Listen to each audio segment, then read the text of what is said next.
CJ Peterson, and welcome to The Journey is Real. We talk to real people with real passions who share a real portion of their hearts. Today, my guest is Terry Tucker, and we titled his podcast, The Battle from Within. Thank you for coming on today, Terry.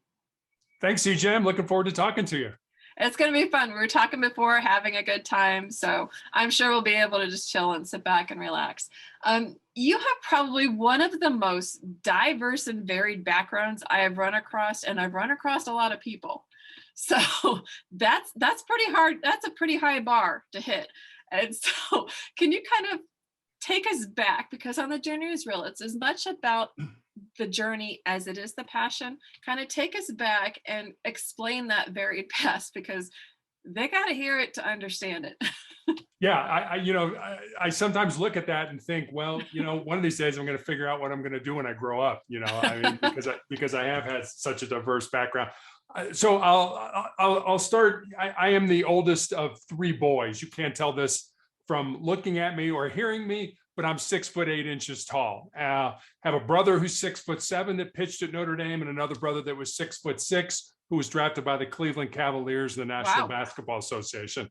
And then my dad was 6'5". So I always kind of joke that, if you sat behind our family in church growing up, there wasn't a prayer's chance you were going to see anything that was going on. Yeah, I'm 5'9", 5'10", depending on when you measure me. And I'm the shortest one in my family. So yeah, I get it. Yeah. But, like my 5'8" mother was the boss. It didn't matter how big or strong we were, whatever mom said, that's kind of the way it went. I went to college at the Citadel in Charleston, South Carolina on a basketball scholarship, despite having 3 knee surgeries in high school. And when I graduated, I moved home to find a job. I'm really going to kind of date myself now, but this was long before the internet was available to find a job. And I was all set to make my mark on the world with my newly obtained business administration degree. And I kind of look back on now and say what a knucklehead I was to think I knew anything about business just because I had a degree. Fortunately, I was able to find that first job in the corporate headquarters of Wendy's International, the hamburger chain. But unfortunately, I ended up living with my parents for the next 3.5 years as I helped my mother care for my father and my grandmother, who were both dying of different forms of cancer. As I mentioned, I was in the marketing department at Wendy's. From there, I was a hospital administrator. Then I totally shift gears and become a police officer. And I was an undercover narcotics investigator, was also a SWAT team hostage negotiator. I'm trying to follow this pattern and trying to find out how they're connecting, and they're not. But okay, go ahead. And I'll explain why they're not connecting kind of as we go. So got out of law enforcement, started a school security consulting business, coached girls high school basketball when we lived in Texas, became a motivational speaker. Last year became an author. But for the last 9 years, I've kind of considered myself a cancer warrior as I battled against this rare form of melanoma. And then finally, my wife and I have been married for 28 years, and we have one child, a daughter, who's graduated the United States Air Force Academy and is a lieutenant in the new branch of the military, the Space Force. Nice. Yeah, very proud of her. Quite a past. So the ADD and OCD portion of me is like, how did those connect? So can you kind of take us on that path? So my grandfather, I kind of got to go back a generation. My grandfather was a Chicago police officer from 1924 to 1954. So he was a cop in Chicago during Prohibition. I was going to say, that's a tough time. It was a very tough time. And so, he was there during Prohibition. He was there during the Great Depression. He was there during, the gangs shooting up the city, Al Capone and all that. And he was actually shot in the line of duty with his own gun. Wasn't a serious injury, he was shot in the ankle. But my dad always remembered the stories his mom told about the knock on the door of Mrs. Tucker, please grab your son, come with us, your husband's been shot. So when I indicated I wanted to go into law enforcement, my dad was like, absolutely not.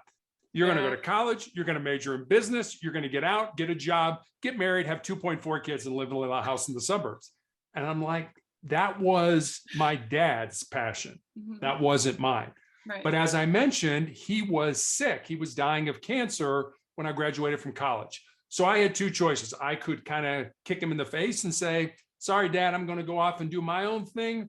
Or I could do what I did. And that's my first 2 jobs were in business. because that's what my dad wanted me to do, and I didn't want to upset him anymore And when you he was gave done. and you gave it a fair shot. And I did, and I Yeah. did, and I met a lot of good people, and I learned a lot, but it just wasn't my passion. I didn't want to do it. And then I got an opportunity to go into law enforcement, and I was a 37-year-old rookie policeman, which It's for kind of most like that show, The Rookie, that yeah, just it came is. out. It is. I mean, yeah. I mean, I was old to be a rookie cop, but it was just a passion. And you know, when I talk to young people, especially, I always tell them, you know, if there's something in your heart or something in your soul that you want to do, but it Do it. scares you, go ahead and do it. Because at the end of your life, the things that you're going to regret are not going to be the things you did. They're going to be the things that you didn't do. And by then it's going to be too late to go back and do them. Well, and if your dream isn't big enough to scare you, then it's not big enough. Make Exactly. it bigger. Yep. Yep. So with everything you've been through, and you know, now that you're going through, how did you stay positive through that? Especially like when losing your grandmother and your father at the same time. And you weren't really following your passion at that time. You were kind of basically working to live instead of living to work. Wait, you were living to work instead of working to live. I should have said that correctly. Do you know what I'm saying? I do. How did you keep that focus positive through that? I don't know if I did, to be honest with you. I mean, it was definitely the most difficult time in my life. I mean, my dad was my hero. My brothers, one of my youngest brother was in high school at the time my dad got sick. My other brother was away at college. So it was, it was hard. I mean, my grandmother and my dad were, in rooms right next to each other, both dying of different forms of cancer. So it was literally, I would get up in the morning. I remember this. I would empty my dad's urinal, take a shower, eat breakfast, go to bed or go to work.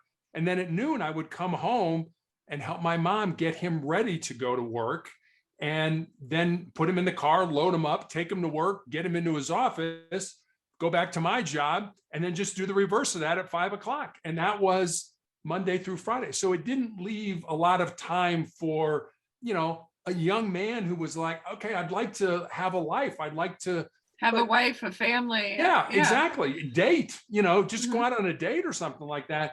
And it was so funny because I remember one day I was drying my father's hair and he reached out his hand like he wanted to shake hands with me. I'm like, what the heck? And so I shook hands with him. There was $100 bill in the palm of his hand. Aww. And I remember saying to him, you know what? I threw it right back at him. I'm like, are you serious? You and mom spent your entire life helping my brothers and I, we all have college degrees. We all have master's degrees. I mean, are you kidding?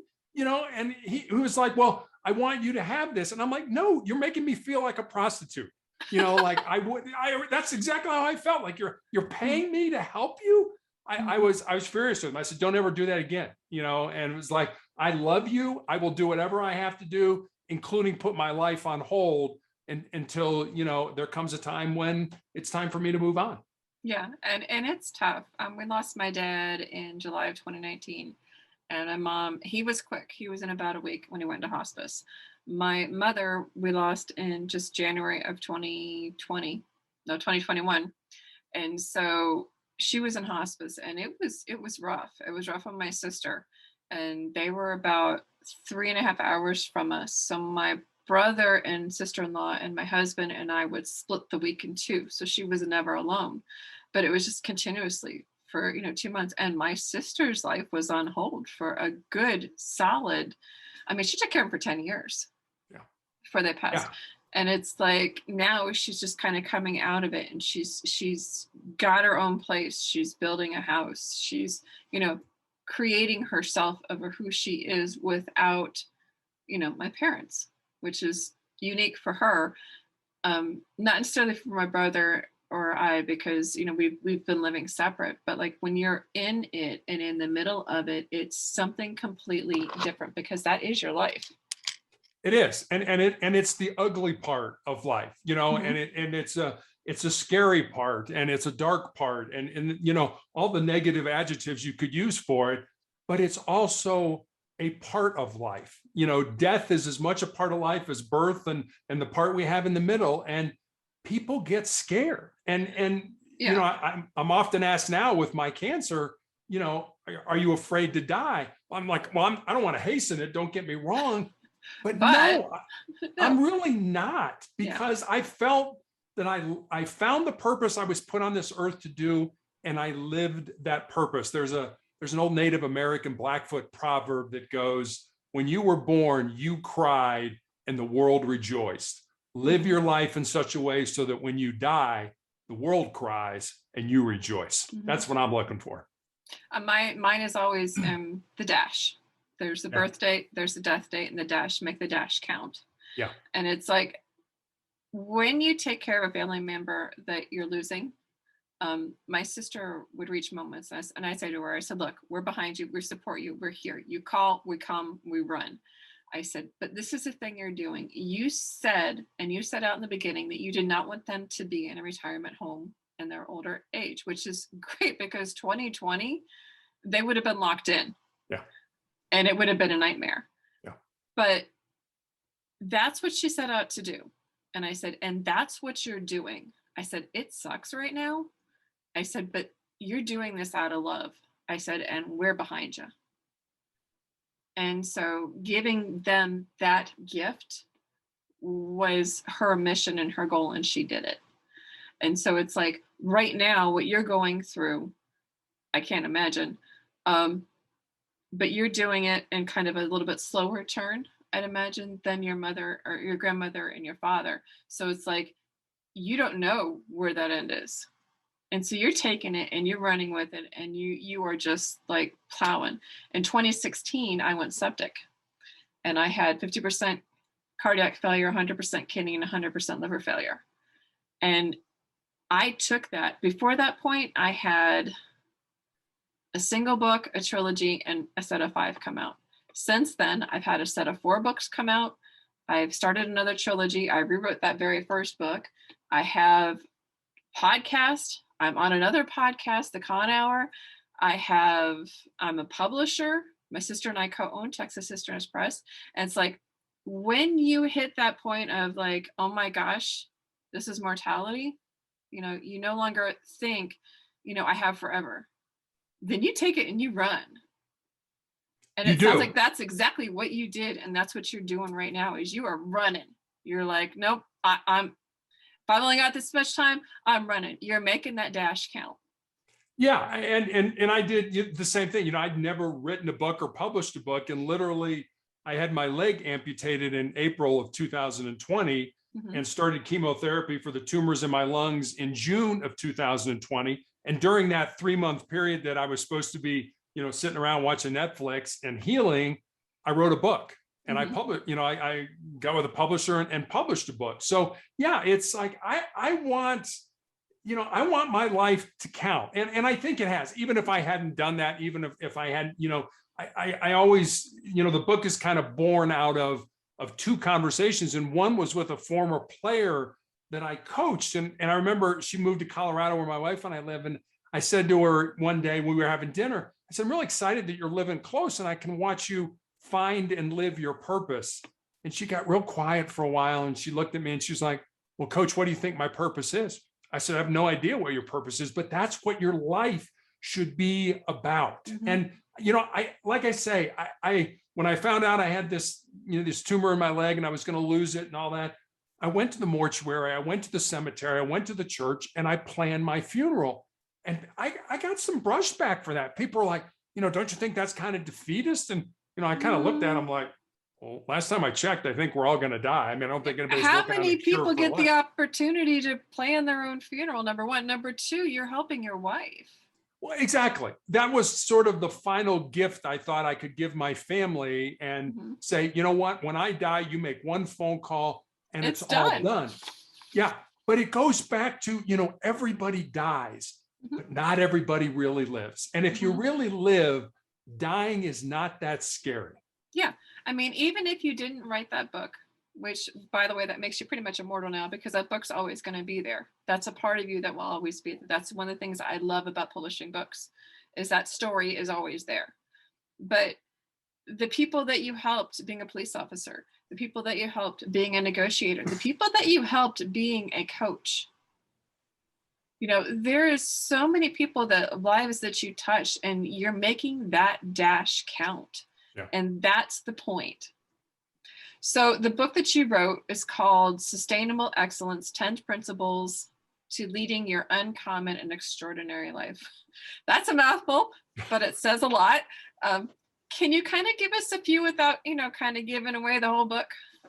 Sure. And, it's funny because the principles, each principle is a chapter. And when people read the book, there's always one principle that sort of jumps out at them. And it's like, this is one that resonates with me. And the one that I like the most, and probably because I'm as guilty of it as most people, is this one. And it's, most people think with their fears and their insecurities instead of using their minds. And I know I've done that. I've done it a lot. It's like, well, I want to do that. Ooh, what will people say if I fail? Who cares what people will say if you fail? Yep. If you fail and don't learn something, then you're an idiot. If you fail and learn something, then it's been a great experience. I mean, one of the chapters is about failing, and failing often, especially when you're young. Take that chance, go out there, see what happens, make mistakes when you're young, because, who cares? Yeah, I started something, it didn't work out. You can move on to something else. One of the you can look at it, learn from it, and figure out a more intelligent way to try to hit it again. Absolutely. If that's your passion, don't let one thing stop you. No, take absolutely it, not. Try it again and hit it again. And it may take a couple times. Successful people are only somebody who's failed so many times that they finally got it right. Exactly. Yeah. I mean, nobody's an overnight success. I mean, it just doesn't happen. If they do, they're going to be an overnight under success too. So yeah, exactly. But one of the other chapters that I really like, and I learned this when I was a negotiator. As a policeman, most of your job is face to face with people, whether you're giving them a traffic ticket or you're responding on a run from the radio that you need to investigate. And you can see things, if people are balling up their fists, maybe they're going to fight you, or if they're kind of looking around, maybe they're looking to escape or run. And you can do, okay, you know what? I can sit you down. I can handcuff you. I can put you in the back of the car. I can do whatever is appropriate for why I'm there. But as a negotiator, we were not face to face with that person. So we had to figure things out based on what people were saying, what they weren't saying, and how they were saying it.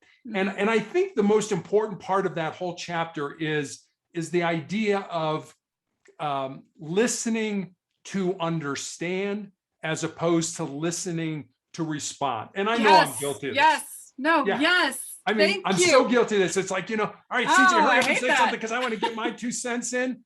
No. Why is CJ saying what CJ's saying? Understand what she's saying and why she's saying it. And if we could do that as a society, as a country, as a world, my God, we could do anything. Exactly. That is like, that's one of my pet peeves, actually, when people do that. There's some people that I counsel. And so there's a couple of them where I call them all the time. I'm like, don't listen to hear. I said, you're not hearing, you're listening to respond instead of listening to hear. I need you to listen to hear. And it's like, hear what I'm telling you. As a counselor, you're taught to listen to people, and same thing probably as a negotiator. We're taught to listen for patterns. We're taught to listen for, what's the real reason why they're there? Chances are they're there because something has tipped the point. But you got to go back a little bit and figure out what it is that started the whole tipping point. Yeah. And that was something as a negotiator, you could spend 2 hours, over here talking about something when the real problem and the reason you're there is over here, and you haven't even discussed that yet. But that was the other part of a negotiator was the trust factor. We never lied to people. We had people that were like, hey, I'll put the gun down and I'll come out, or I'll let the hostage go, but you got to promise me I'm not going to jail.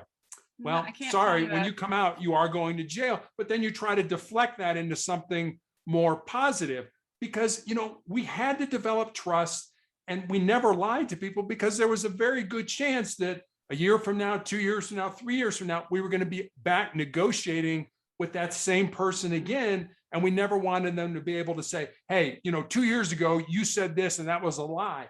nope, we never lied to you. You may not like what we say, but we never lied to you. Yeah. And like I said, I was a youth leader for 18 years. And so my kids always knew that, you know what, it may hurt, but I'm going to tell you the truth. I'm not going to lie to you. You know, that's just how I roll. I can't lie. I'm one of those people that if I lie, my face goes bright red. So I can't lie. It's just, I know that. So I'm like, I don't even bother trying. I'm like, I'm not going to lie to you. I can't do it. You're not going to like what I'm going to say sometimes, but I'm not going to lie to you. Yeah. And that's what being a good policeman was. You know, being a good policeman was talking to people. And you know, and I don't care how good of a liar you are, the more I talk to you, if there's a lie, I'm going to get to that lie. I'm going to catch you in something. Well, no, you said it was red and it's blue, or, you know, whatever it was. And that's what I always tell, especially young people, when they ask, you know, what do you think I need to do to be good in law enforcement? I don't get that very often anymore because nobody wants to go into that profession. But when I did, I used to tell them, it's like, put this down, put that, you know, that phone down, put that iPad down, and go out on the street and talk to the homeless guy. And then go up to the penthouse and talk to that guy. Because if you can talk to both of those sets of humanity, you're going to be a pretty good cop. But if you can't, there's nothing you're going to do. No, none of, you know, all the time learning all these tools on your belt. The biggest tool we all bring to whatever job we have are our brain and our mouth. Yeah, and you need to look at people as individually, not as whatever prejudice you have or whatever you heard about, because each person is different. Each person has a story. Each person's story made them that way for a reason, and you need to find out what that is. And so, yeah, I totally agree with all of that. So somebody who wants to find out more about you or your book, which sounds incredible, how can they find you online? So I have a website, a blog that I put a thought for the day up every day. I put the Monday morning motivational message up every Monday morning, which is usually a video or a story. And that's at motivationalcheck.com. So it's motivational, motivational, check, CHECK.com. And that's, you can get to me there. You can get access to the book there, but you can get the book pretty much online anywhere you can get a book online. Amazon, Barnes and Noble, Apple iBooks, any place like that. But the links are on your website. They are. Okay, perfect. So we have just a couple minutes left. Is there anything you'd like to add? Is there one gold nugget, one thing that if you wanted one person, anybody listening, to take one thing away, what would it be? Let me just close with this story. So I've always been a big fan of Westerns growing up. My mom and dad used to let me stay up and watch, you know, Wild Wild West and Gunsmoke when I was young. 1993, the movie Tombstone came out, and it starred Kurt Russell as a man by the name of Wyatt Earp and Val Kilmer as a man by the name of John Doc Holliday. I knew Huckleberry. Yeah, exactly. A great movie. I mean, a lot of people saw it, was very popular. But if you look at Doc Holliday and Wyatt Earp were two living, breathing human beings that actually walked on the face of the earth. They're not just made up characters for the movie. And Wyatt, pretty much his whole life, had been a lawman.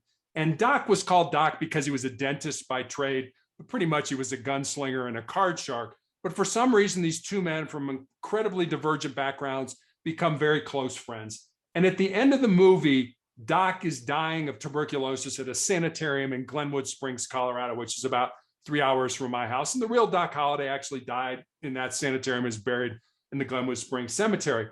But the two men are talking about what they want out of life. And Doc says, you know what? I was in love with my cousin when I was young, but she joined a convent over the affair. But she's all that I ever want, all that I ever wanted. And he looks at Wyatt and he says, what about you, Wyatt? What do you want? And Wyatt says, I just want to lead a normal life. And Doc looks at him and says, there's no normal, there's just life, and get on with living yours. You know, CJ, you and I know people who, you know, they're sitting back and they're like, well, when this happens, I'll have a normal life. Or when that happens, I'll have a successful life. Or when this happens, I'll have an influential life. Don't wait on life to come to you. Find out what your purpose is on the face of this earth, and go out and live that purpose. Because I promise you, if you do that, at the end of your life, you'll have a whole lot more peace and a whole lot more happiness. And I'll leave it at that. The worst thing you can have is regrets. I wish I did. I wish I could have, et cetera, et cetera. Well, thank you so much, Terry. You have been a treat to talk to. For those who want to learn more about Terry Tucker, you can find him online at motivationalcheck.com, motivationalcheck.com. Again, thank you for coming on today, Terry. Thank you, CJ. Thanks for having me. And thank you for your transparency and sharing your story as well. That was a lot. So thank you. You're welcome. And thank you guys for listening to The Journey is Real. We talk to real people with real passions who share a real portion of their hearts. I'm CJ Peterson at cjpetersonwrites.com. Until next time.